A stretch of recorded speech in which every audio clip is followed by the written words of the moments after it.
Bruce Lee was murdered because he was bringing Eastern spirituality into Western scientism. Like, imagine believing that the most disciplined and supreme martial artist of his time would die from a simple headache tablet. The idea is ludicrous. The official reports claiming that he died from a cerebral edema is only a half-truth. He was poisoned. The odds of him dying from that medication is millions to one, even according to the official narrative. They even went to lengths to claim that he died from hashish, or cannabis, which has never happened to this day. In reality, it's probably soft disclosure that his cannabis was laced. He was developing too much influence and he threatened the power structures being put into place. Trouble began to emerge in Hong Kong with the film Enter the Dragon, between Bruce Lee and the Chinese film producers that quote-unquote made him, notably Raymond Chow, who is rumored to be the prime suspect of his death. So the conflict escalated when Bruce Lee accepted the lead role in that film.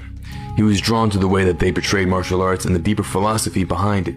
He felt called to the US to influence a different outlook of the Eastern world, which he surely has. See, Bruce couldn't be controlled. The triads pressured him to sign exclusive film deals, but he refused. Raymond knew he was losing Bruce to the US studios, thus losing his golden goose. Bruce was disrupting the power structure of the martial art film industry, and that made him a target.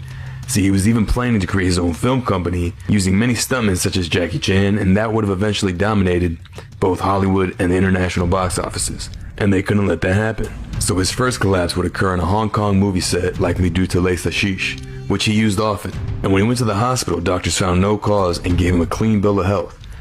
He then spent months in Hollywood with no issues, but the moment he returned to Hong Kong, he mysteriously dies in the hands of the same producer, Raymond Chow, and Betty Ting.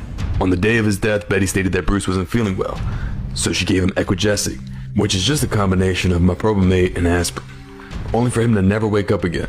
So it wasn't just a pill, but a combination of whatever was laced in his cannabis that was fatal.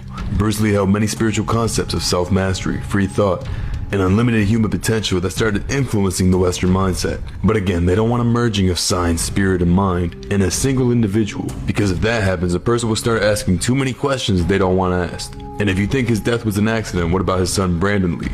One of the only few people in Hollywood history to be shot and killed on a movie set despite blanks being used.